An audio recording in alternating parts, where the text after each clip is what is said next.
Welcome to AI Snacks with Romy and Roby, an AI literacy podcast for everyone interested in AI and robotics. I'm your host, Anastassia, founder and CEO of AI Edutainment, an AI literacy company based in Switzerland. For every new listener, welcome to AI Edutainment content family, my website, this podcast, my family-focused Romy and Roby book series, my Substack, and Romy and Roby Instagram deliver weekly blogs, podcasts, and videos to demystify AI technologies, explain their fundamentals, and how they can be used by everyone with ethics and human edge in mind. On today's episode of AI Snacks, we are talking about what happens when AI stops being just a tool on your screen and starts becoming a second self. And my guest is Manuj Aggarwal, an AI pioneer and founder of TetraNoodle Technologies, a boutique AI and cybersecurity consulting company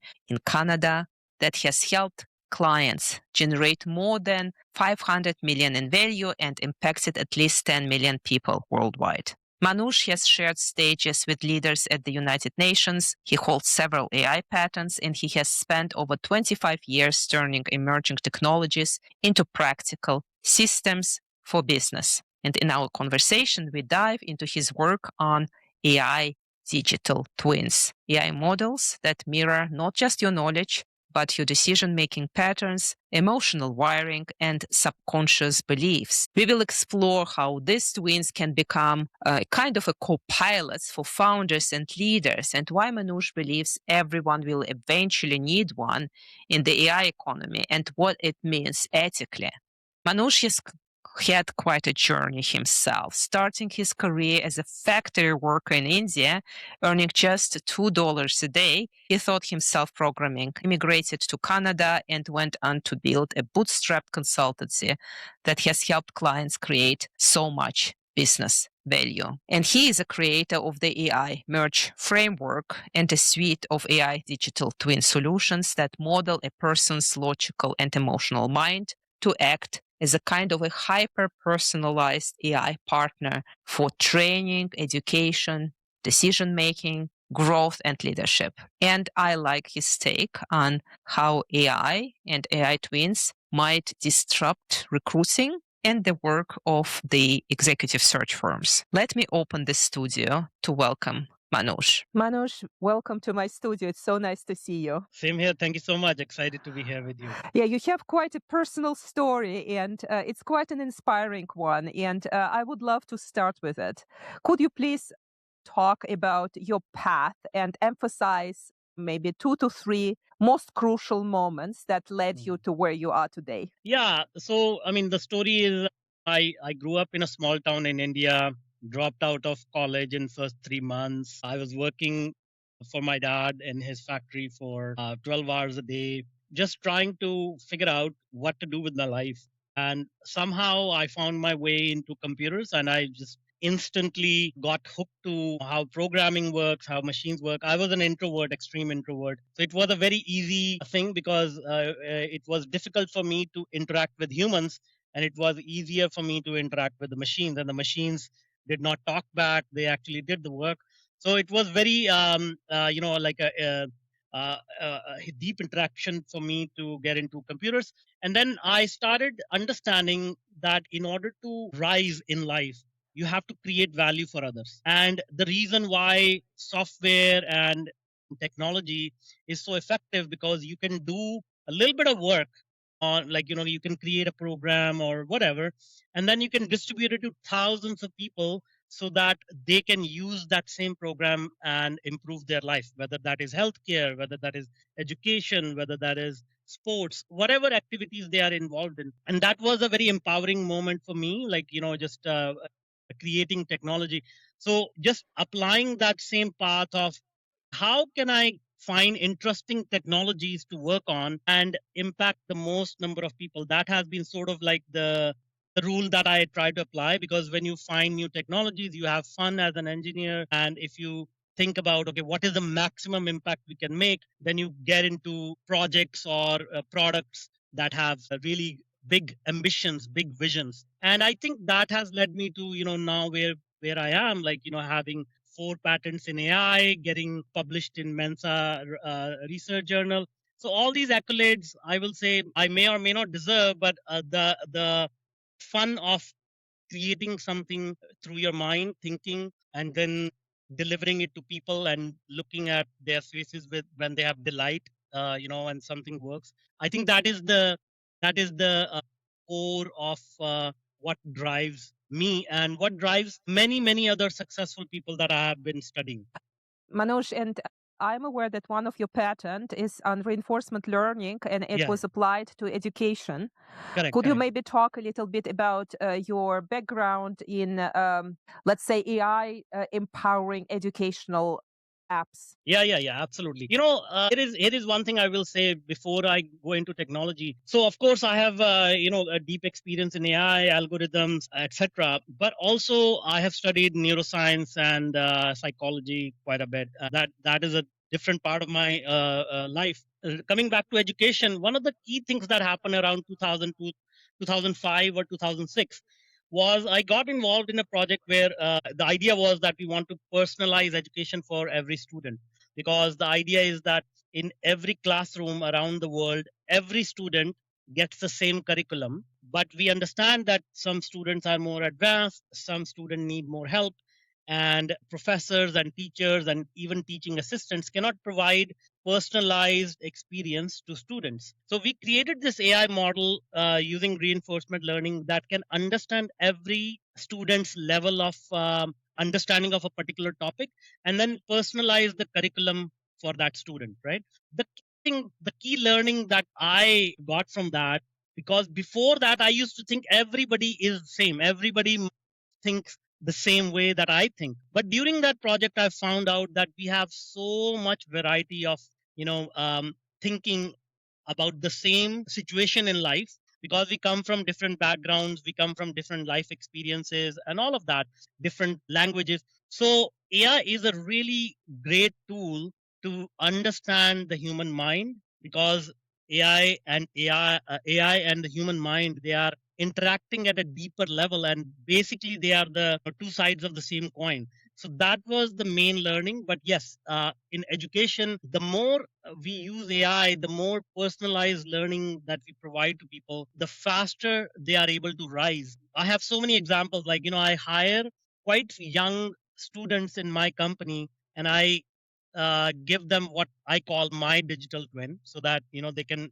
if they get stuck somewhere, they can talk directly to me even if I'm not available. And they are, even before some of them are even pre-graduate, they haven't graduated. Using the AI technology, they immediately get an upgrade to their thinking, to their execution, and they are being productive in less than 30 days. So that's the power of AI, this technology. And once you understand how it interacts with the human mind, it actually gives you quite a bit of leverage. It's quite interesting because there are a couple of interesting caveats you're currently mentioning, and I would like to dissect several of those. Yeah. First of all, let's just start with the basics and with the math and with your own path. So you kind of, got this background in computer science. And they are, whenever I talk to programmers and data scientists, there are several opinions. So I am more of the older generation. So I believe that you can achieve a high proficiency and excellence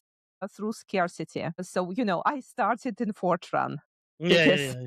so I guess Fortran is not being used like forever, and probably people don't even learn this today. Mhm. And when you talk to very young programmers, so they're coders, they're saying like, okay, so the program language is English. And so AI is just doing everything for me. And I am not quite sure that this is the right path. And I'm kind of trying to understand. So you're referring to AI being in unison with human mind. But common AIs today, they don't have causality. They don't understand what is happening. So we are dealing with statistical processing. Humans learn differently. How humans process mathematics is very differently from how AIs are processing mathematics. So help me understanding what is the best path to become truly proficient with today's AIs. And maybe for someone, you don't need, this whole scale of math and proficiency. You just do low code, no code, and are happy with your domain. Yeah. But if you really want to change the needle and move the needle and change the domain, be really on the cutting front of innovation, what do you require to learn when you start in AI? And please talk to someone who is maybe in school today and who would graduate, let's say, next year or 2 years from now. What would be your advice for those people who would love to start in AI? So how to start and at what level to start and how much math do they need? So, in my opinion, first of all, they don't need any maths. They don't need to know any coding anymore, in my opinion. What they need is truly, first and foremost, the most important skill is understanding other human beings. Okay. So, how to communicate? Because here is the step by step journey of a new graduate. Let's say they want to get into computer science programming, coding, whatever that is. They will not need to learn Fortran or JavaScript or any of these languages. They will need to learn how to talk to AI properly, because AI is very powerful, but it is garbage in, garbage out. If you ask it to produce garbage, it will produce garbage. Now, the difference is that a young engineer does not have enough life experience to know whether this is garbage or not. Right now, there are few ways to fix that. One is, as soon as you build something, you interact with the real world, you take it to the real people, and you observe how they are using your output.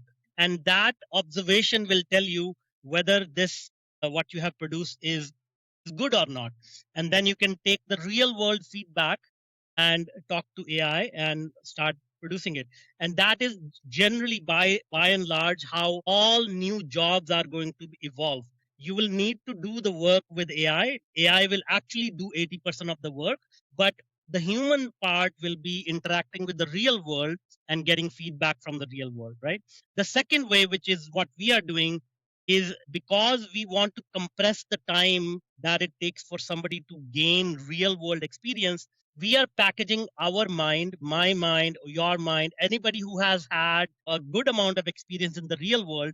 We can package their mind and hand it over to a junior person and say, if you have a question, then you can talk to my mind, because I have 30 years of experience in this, and you will make faster progress if you just have me watch over your shoulders all the time as you're working. But my previous point still remains. Getting the feedback from the real world is going to become more and more and more valuable, because we cannot sit in our basement and just code. We have to go out there and figure out what is working in the real world and what is not. It's a point fully taken. I'm trying to still understand. If you, for example, read some reports on GitHub, sometimes you hear that the quality of coding is deteriorating. Yes. Because people are using too much AI. So do you think that we are in a transition phase right now where the quality is still not there, and despite all those very, very large models? Or do you think that we simply kind of, miss this practicality on my low level code or no code application, and how I observe and feedback into AI that this link is currently not sufficiently described, understood, and maybe even educated about in schools? Yeah, absolutely. I think we are definitely in a transition phase. This has never happened in human history, that every other invention has been to increase the physical abilities of humans, which is like, a car will make you go faster, a crane will help you lift heavier weights. But the human mind has not been kind of like enhanced by any technology before this. So we are going through a transition where, first of all, the models are improving. So if you see, coding has improved exponentially in the last 2 years. The quality of the coding has improved exponentially over the last 2 years, but still it's not there. In the meantime, a lot of people are rushing into AI because they want to see more productivity rather than more quality. So as humans, generally, we favor quantity over quality, because we don't have a really good taste or understanding of what quality means. So all of these things are happening, but every invention leads to some more problems and then more solutions and so on. So a good example could be, when Henry Ford invented the car, the assembly line, the first car that was invented, it was noisy, it spewed out smoke, it had wooden kind of like, chassis, it was not secure, and people called it the devil's vehicle. Okay, so but now today there are cars where you can practically live in it, they drive themselves. So any industry, any technology evolves, we are at a very, very beginning stages of this technology. Eventually, I don't think there's going to be a question about quality of coding. There's not going to be question about what language are you using. If you watch any science fiction movies, basically you just talk to AI, and as long as the input makes sense, the AI or the robot is going to do the work. So the human's responsibility going back will be to understand the real world and provide clear instructions to AI, right? Still, I would like to stop here because I think it's quite important. So, those science fiction movies and books portray AI as something which absolutely reasons and understands humans. And of Mhm, course, in some contexts, it might even display consciousness and type of a mhm, soul, whatever mhm, soul is. But today's AI's reasoning and understanding, mhm, sometimes mhm, we kind of, attribute those words to AIs mhm, because we mhm. don't have a Yeah, yeah, language yeah, to describe this yeah, phenomenon. Current AIs lack causality, and reasoning and understanding are immersing from causality. The funding, so because, I'm always kind of, my world is simple. Show me the patterns, yeah, yeah, show me the funding, and I will more or less predict what will happen in the next, and then show me the semiconductors. yeah, yeah, Then I will predict what is going to happen in the next 4 to 5 years. So I don't see tons of funding flowing into this causality, and yeah, yeah, hybrid AI architecture. So I yeah, yeah, see scaling types of AIs which are quite vulnerable and don't have any causality and don't yeah, yeah. have reasoning, whatever Mm. we kind of attribute to them. Sure, sure, So, sure. how should this new big world emerge if Yeah. we don't support financially this kind of, strain? Yeah, a very interesting point, right? Like right now, everybody is running towards, I want to make a bigger LLM, I want to get AGI, but they are forgetting these points that you just raised, right? So in my world, I can speak about myself how we are trying to fix this. Causality and reasoning and understanding humans will never be the domain of AI. They will never, no matter how smart AI gets, they can never understand what is the feeling of holding your child in your hands for the first time. What does it mean to have your first kiss? AI will never understand that. So what we are doing is, when we create this concept of digital mind, this digital mind is actually relying on the state of the nervous system of the humans, because that is the final causality that is happening. That is the final thing that we can rely on for safety, for ethics, for anything that belongs to human realm. So when we are talking to AI, there is this digital twin which is almost like a intermediary between AI and humans, and it is monitoring the human nervous system, and it is interacting with AI in such a way that the single factor that we focus on is optimization of the nervous system state. So we as human beings, if you again, neuroscience and psychology, ancient wisdom, a lot of these topics, we are supposed to be in coherence with nature, with other people, with the world, and that is our normal state. That is why we are called human beings. We are not called human doings. But industrialization has turned us from human beings into human doings. With the concept of this digital twin, we can start to restore that beingness, so that we can start to sort of tap into our inner wisdom, inner power, but in alignment with technologies like robotics and AI, so that we can maximize our throughput, our way of producing value in the world. Did that make sense?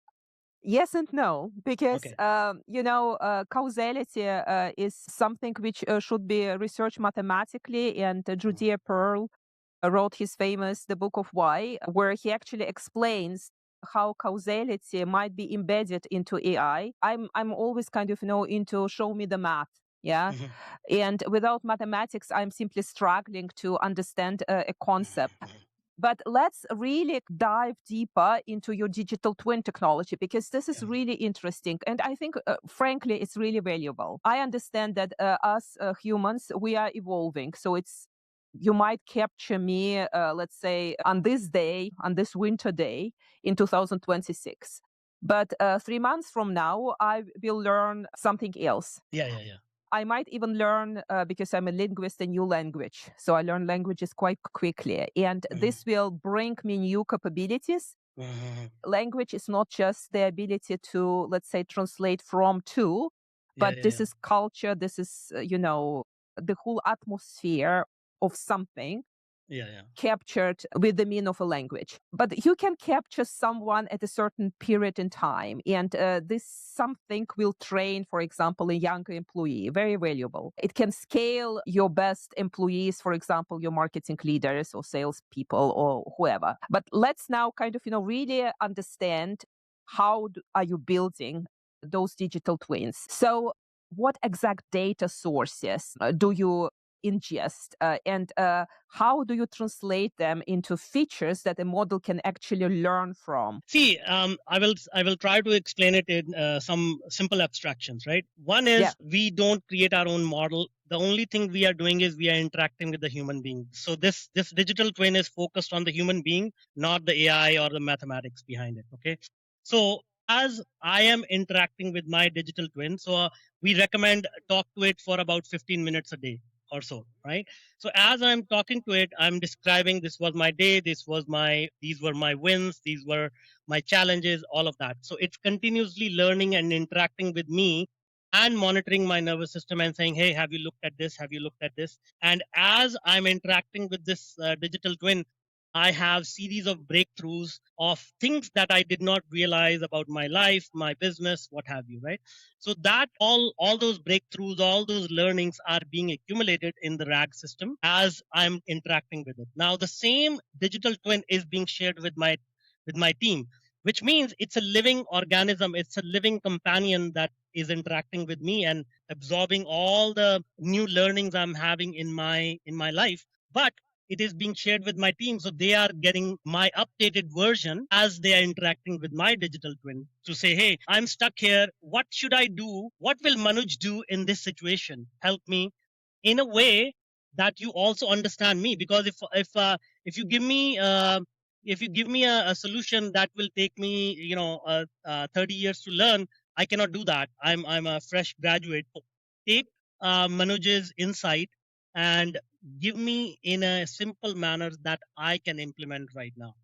And So it's all and what type of foundation model do you use to build kind of, on top of it? Yeah, so we are keeping it on purpose independent of any foundation model, because again, as I said, our focus is on the human being. So as these models in the background become more and more powerful, all that will actually start to empower the digital twin, and we keep ourselves independent of any foundation models. Now in the future, we may actually want to create our own foundation model, or we can say, okay, these are the three optimized foundation models we work with. In fact, in my personal life, I have three digital twins, one on OpenAI, one on Gemini, one on Claude. And when they interact with me, they all have different opinions, they all have different levels of optimism and pessimism. So it's like a board of directors for me. So when I have to make a decision, I talk to three of them, and then I can make my own decision. So that's interesting. So you try to keep yourself agnostic. I get it, but still, I mean, you need to have your data set, right? And when your employees are interacting with your digital twin, or a digital twin of your colleague, do they understand that they are currently not talking to you? Because absolutely, so absolutely. they get it. No, because I think this is important. Many people believe they chat to OpenAI, ChatGPT, and it provides them with advice. Whenever kind of I teach AI to MBAs, I'm kind of, do you realize that this thing is frozen? You might open it up for a training, but when you kind of prompt, doesn't it's not alive in this sense. Of course. And how do you evaluate that this digital twin is accurate? Okay, so the thing is that we have a obsession with right now accuracy. A lot of people are talking about hallucinations and all that.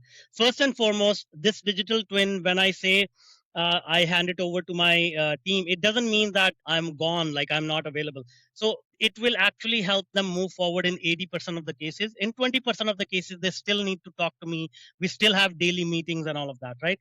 Then we scale it to a team level, because we are distributed teams, let's say 7 or 8 people. We actually create a digital twin of all 7 or 8 people, and we can say, hey, our goal for this month is reaching this level or hitting this revenue number, whatever, and help us figure out who will do what based on their mindset and all of that. So it's like a scalable model for teams as well as individuals. But at the same time, we always deliberately say it's human first. So I is only there to assist people, not to do everything. So I will say 80% of the work is being offloaded to AI, but the 20% is still human. So definitely everybody understand this is not me talking through technology. It's the patterns of my language, it's the patterns of my thinking have been encoded. And when they ask a question, the power of AI is that it can understand their reasoning and their mindset, my reasoning and my mindset. And that is the most friction in human society. We do not understand each other at a deeper level. But AI, when used as a bridge, it can help me communicate with a fresh graduate as if I'm talking to somebody sitting next to me, and I'm getting into their mind, understanding what they are getting, and back and forth, right? Does that make sense? It makes sense. I have a question now, Manuj. Yeah. I am currently running a project. So it's a non-profit project. So I really dedicate my time and I fund it for the House of Lords. And we are doing an AI literacy paper. And this is like for the general public. And then we have a couple of societal segments. And so one of the ladies is busying herself with reviewing AI literacy, and recruiting. And she's discovering things. Because, I don't apply for jobs. I wouldn't have any opinion on what is going on right now, but she's telling me that there's a kind of a screen in between of a real person and that the real person who is hiring. And this screen or whatever smog is AI. And sometimes you can't break through because this AI mimics something which might not even be intentional from the hiring party. And when the hiring party by an accident meets the real person, everyone is surprised. And I'm kind of thinking, so your technology, has it ever been used in hiring situations? Absolutely. Okay. We use it everywhere, and we will tell you one thing: our hiring practices are based on, like, we don't even, our AI doesn't even look at the resume, doesn't look at anything else. We first talk about the human. We say, okay, tell me a little bit about your life. You just, when we started the conversation, you told me, tell me a little bit about your life, because what it does is it tells you who are you at a human level, behind all the titles, behind all the degrees and all that. Because when we hire somebody, we will know whether we are compatible with that person at a human level or not. So we train our digital twin to focus on that. And then if there is compatibility at a human level, then we say, okay, what can you do? Let's figure out your skills, because skills can be taught, but the attitude cannot be taught. So most of the hiring practices are based on keyword research, because we have been used to finding the keywords in resumes and all that. So what people are doing, they are applying older paradigms to say, hey, I'm looking for a Java programmer, so let me use my AI to look for Java proficiency. But what we do is, I say, I'm looking for somebody who's hardworking, consistent, punctual, got, is resilient, has gone through some problems in their life and figured it out. Nobody is going to put that on their resume. But if I ask them about their life story, about their family, AI will be able to capture it, and it will say, hey, out of these 80 candidates, these 5 you should talk to because they match your values. And how does AI identify those 5 among, let's say, you probably get 50, 100 resumes. It's still a resume. So how will AI pre-screen the pool of candidates? And I totally get it. Strategy and culture. Culture will eat strategy for breakfast. Exactly. Right? So I understand what you try to do here. Yeah. See, you are good at language, right? Language is powerful because the words that we use to describe ourselves, that is the most powerful thing that we can scan. So as I said earlier, trust me when I say this, when we publish a job description, we say, don't even send me your resume, look up my story and then tell me what resonated with you and tell me your story. Tell me your story, because I can put 500 stories with the names of the candidates in AI and very quickly shortlist who will resonate with me and vice versa, right? And that's the filter. So that's okay. So this makes totally sense, but this requires you actually dedicating time and thinking through what do I need. And please tell me the story. It means that you won't hire whatever the name is of a recruiter, of a executive search company or recruiting company to be this intermediate link in between you and the hire. They are not. It is going to take about 4 to 5 years for people to start changing their paradigm from the industrial thinking to the digital thinking. We are in a new paradigm time right now, and people who can figure this out, that this technology is not a tool, it's a way to connect human beings, those will be the winners. So you need to start thinking differently. And let me just come back to this, learning math, not learning math, learning to code, not learning to code. So I'm discovering that humans, they don't, of course, learn like AIs. They don't process stats like AIs. And we require time to learn because of our biology. So we learn from counterfactuals. This is how causality comes into the game.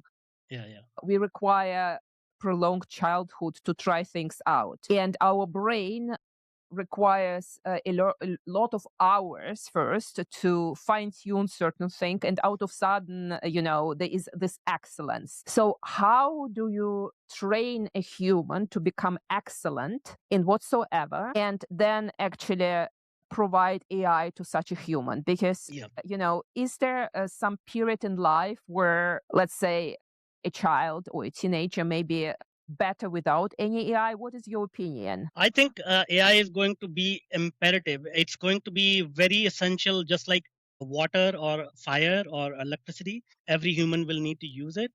And we are entering an era of post credential value production, meaning you will not need a degree, you will not need a college credential. Essentially, college credentials is a way to tell society that you were disciplined enough to show up at a place of learning, and you were disciplined enough to absorb that material, and now you have learned it.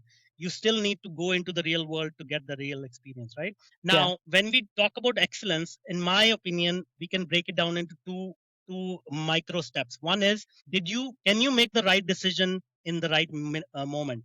When a situation arrives, can you make the right decision which aligns with excellence, right? So that AI and digital twins and those type of things can actually help you do. Then the next thing is, can you take the right action based on that decision? And that is where the time a human will need confidence to be able to take the right action, because if they are young and if they don't have experience, they may get scared, or they may say, I'm not ready to take that action. For example, in a sales environment, if I ask a young student to go talk to a Fortune 500 CEO, the AI can help them figure out how to find the CEO, how to talk to them, but they will be scared to talk to a CEO unless we actually do something to elevate their identity and have them match the same energy as the Fortune 500. And that also is the work of the digital twin that we are doing. It elevates the identity of the person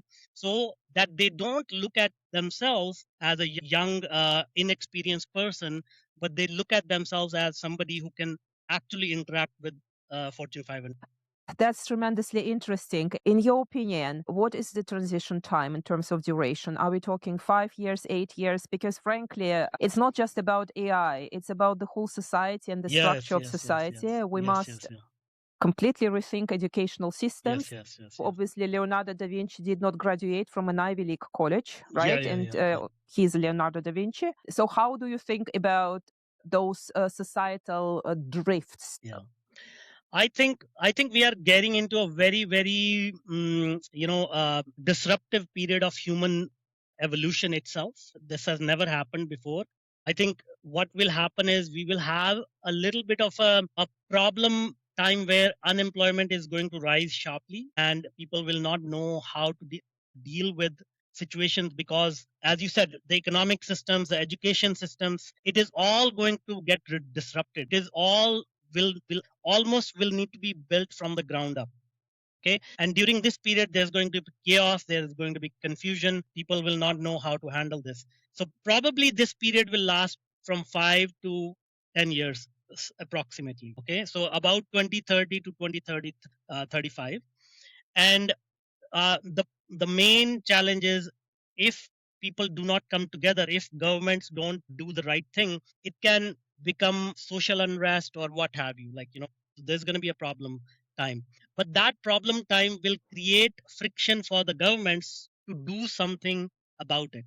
And that will lead to things like universal basic income and those type of things. So there is going to be a transition of 5 to 10 years, and that is going to be a painful period. And after that we will start to get into a society where everybody basically gets what they want. Work becomes optional, affordability of anything becomes easy, anybody can afford anything. But all those things will need a transition period, and deep understanding of how this technology is going to deal with humans and vice versa, and what will be the societal impact of this technology. It's interesting, Manoj, what you are saying, and I can absolutely rely to, let's say, the youngsters among us, and here your technology and your digital twin solution might be helpful. What about actually the lack of adults to work right now? Because due to demographical decline in so-called Western society, we might face the situation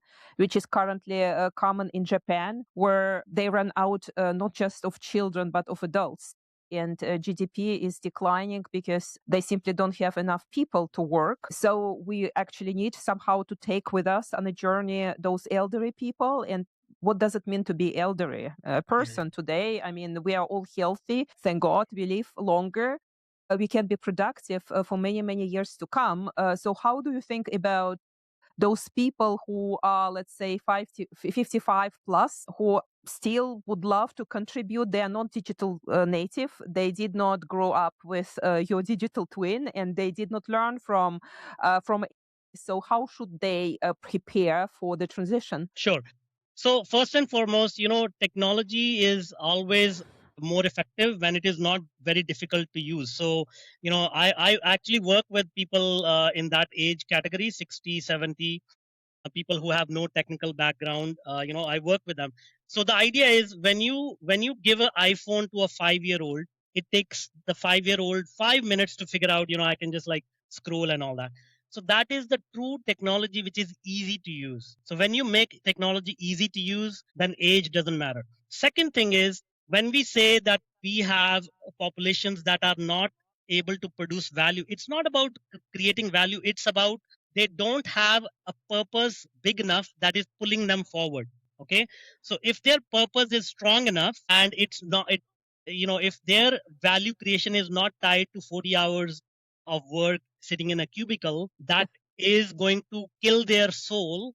But they find a bigger purpose. Okay, I want to create a school for 100 kids in a remote village. I want to create a masterpiece of a painting that will be remembered for whatever their true purpose is. That's when age again doesn't matter, because till the day they die, they will follow that purpose. So once again, in our digital twin technology, put purpose finding as the number one pillar, because only then humans will be able to move forward with vigor and resilience because they have found a purpose that is bigger than them. Yeah. Well, it makes a lot of sense. And I wish you best of luck. Maybe if you had a magical wand to wave, what would your wish be for the age of AI and humans in it? Okay, so this may sound crazy. This is my personal mission. My personal mission is to use AI to uplift 1 billion people, and as a result of it, help identify and help 20 people win the Nobel Prize. Fantastic. I absolutely love it. And what a way to close this episode. Mhm. Thank you so much, Manuj, for your time. And Thank you. Thank you. we will put information about your technology, your company, and yourself into the show notes of this podcast. Thank you once again, and Thank best you. of Thank you. luck. Thank you. Thank you. Thank you. Thank you. And that concluded another episode of AI Snacks with Romy and Roby, your place for bite-sized inspiration on how AI is shaping our world and our future. And before you go, here's something exciting. This October, we'll be sharing a special AI literacy project at the House of Lords in London, a milestone moment for our mission to make AI knowledge accessible to everyone. We'll be unveiling new insights, stories, and educational tools to empower leaders, educators, and families to navigate the age of intelligent technologies with confidence and creativity. And I'd love to bring your voice into this journey. If you have questions, reflections, or topics you'd like us to explore, send them our way.